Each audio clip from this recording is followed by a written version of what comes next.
Hey everybody! We are back with the video I've been waiting to make for quite a while now. This is my wife and I's hard work over the last few months. Honestly, it's not even done, but we are renting this plot of land to farm on for our nursery business and our personal use for experiments, fruit production, all sorts of fun things with a wide variety of plants, all edible of course. So we have this 1/4 acre around here, and we got our neighbor behind there who's growing some hydroponic lettuce. We actually have a neighbor here too who's breeding tomatoes, so that's pretty cool.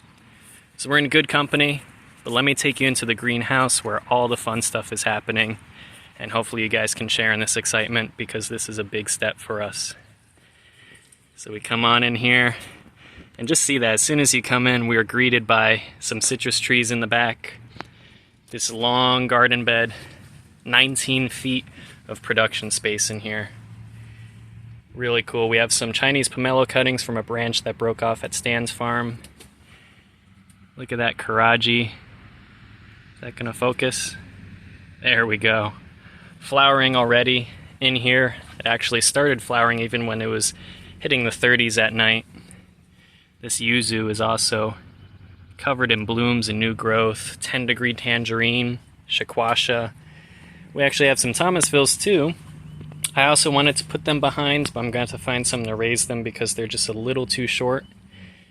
We have some other plants here, Mulberry and a Chicago hardy fig.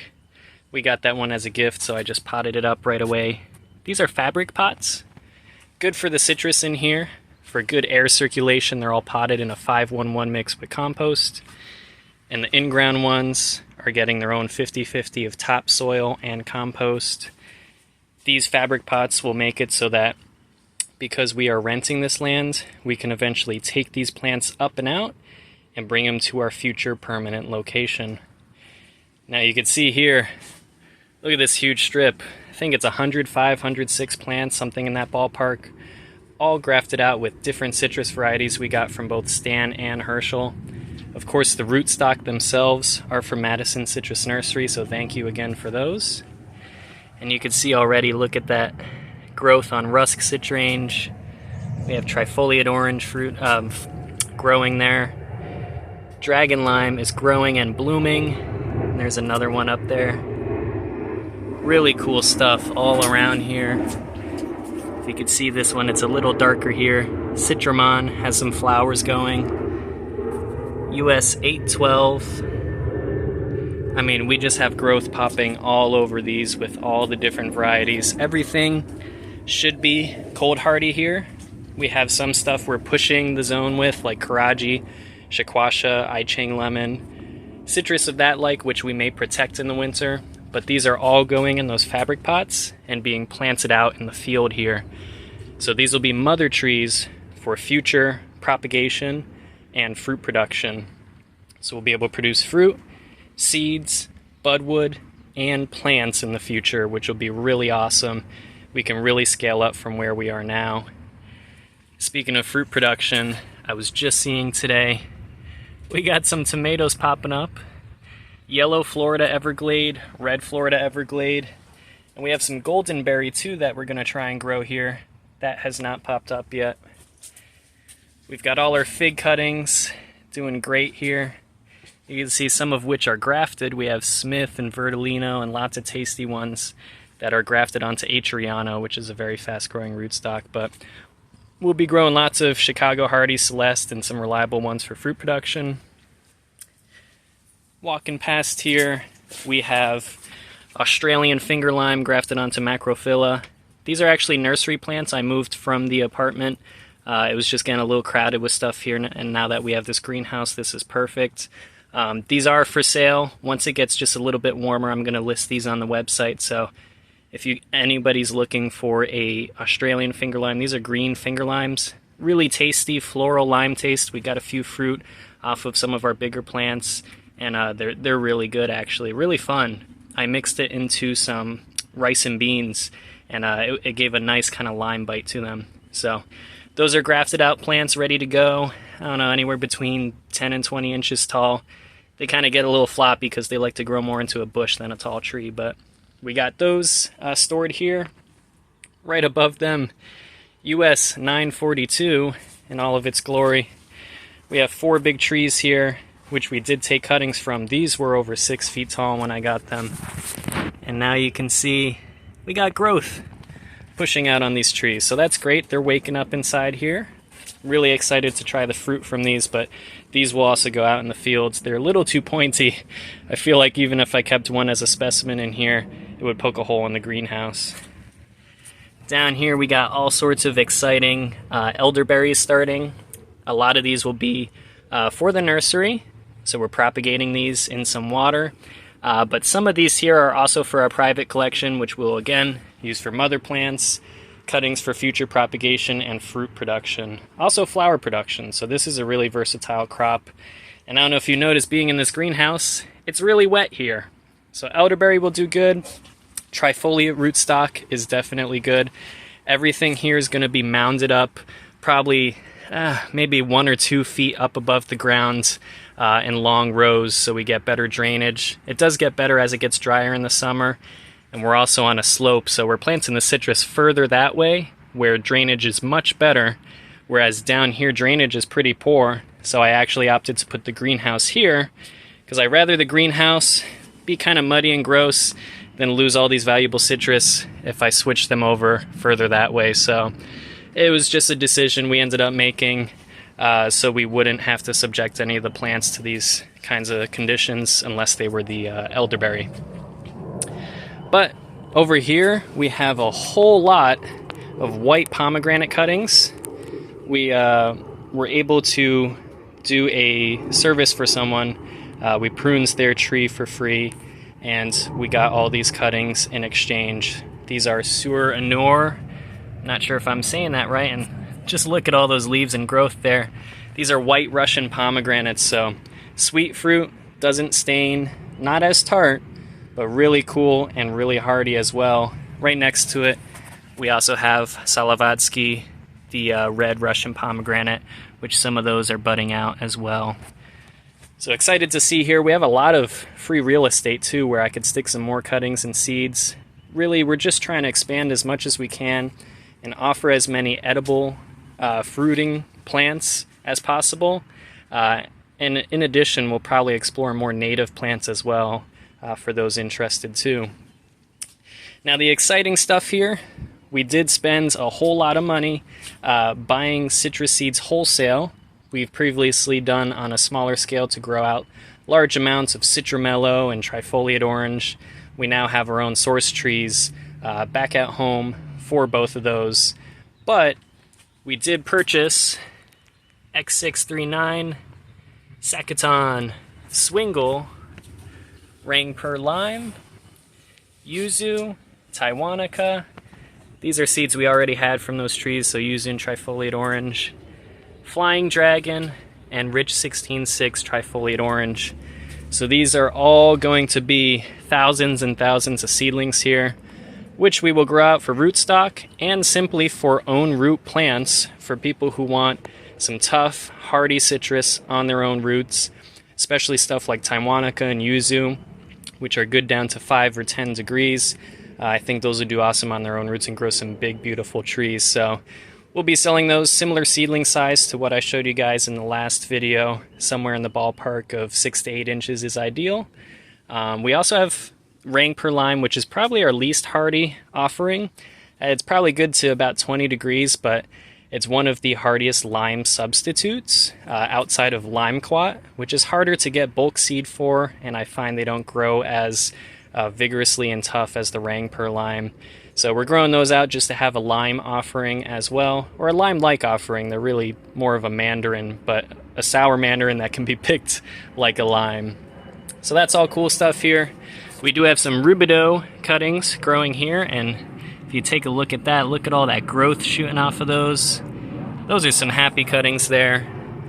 US 942 behind them, and some Thomasville and Calamondin. The Calamondin, I think 2 of them already have roots, which is great. Some of the Thomasville are looking close. One of those is a little sad there, but we did transplant a lot of this from at home, so we might have a few losses here.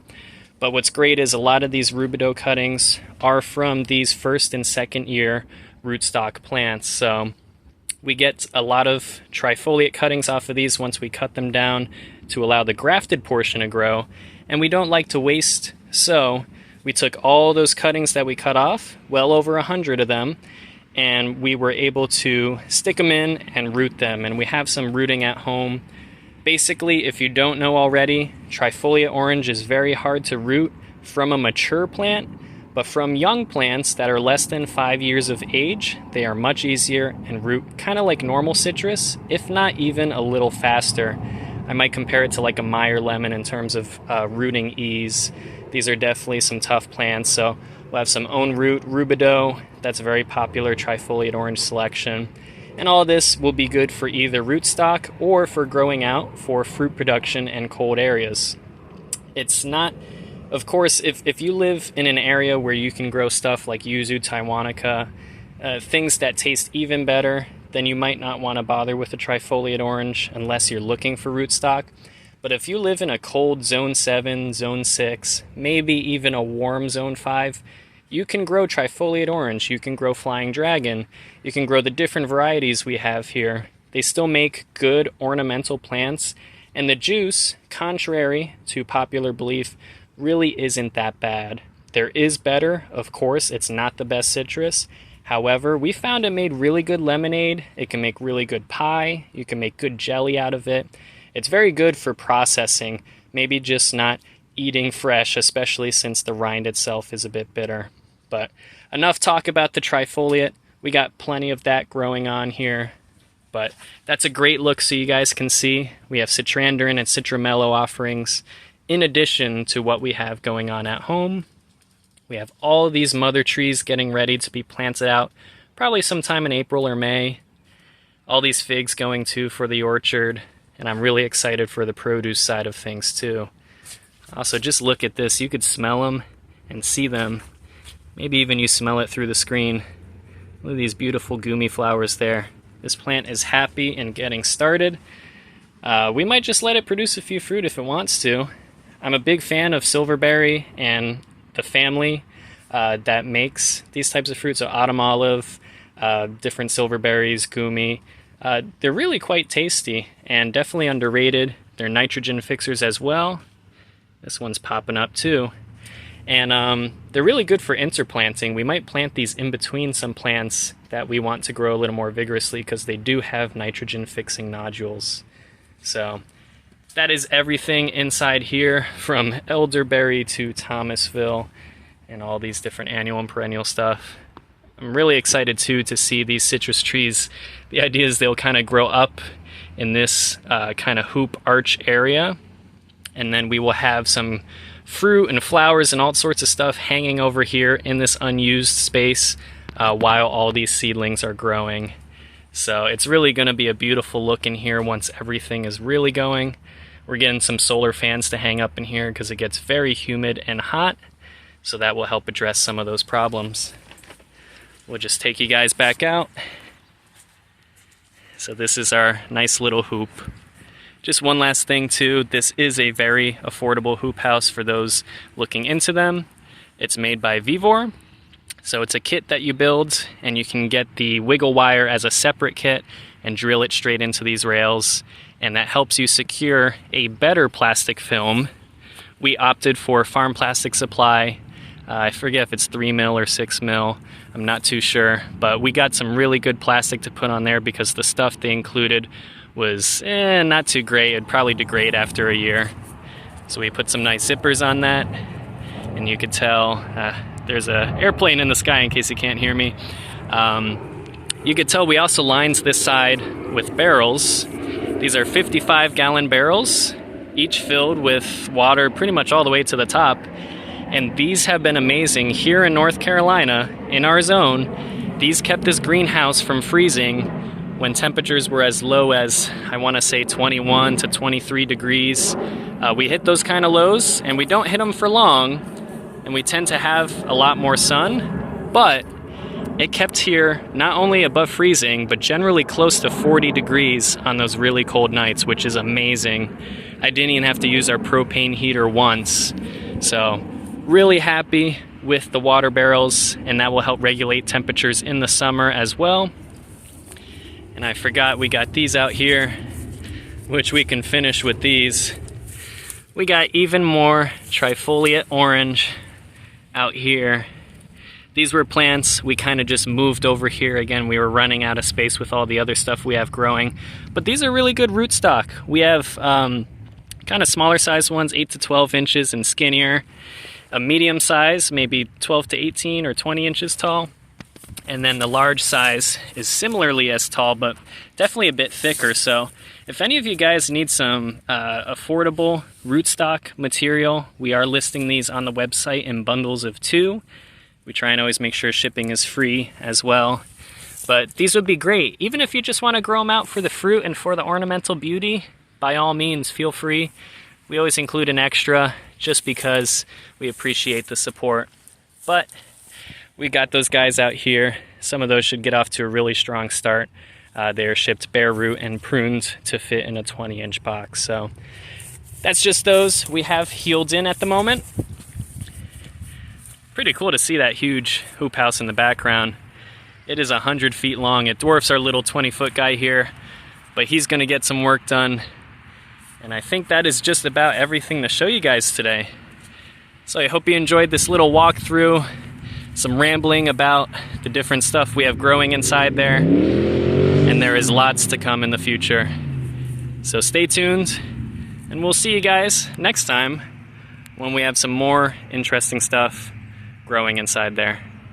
All right, bye-bye for now.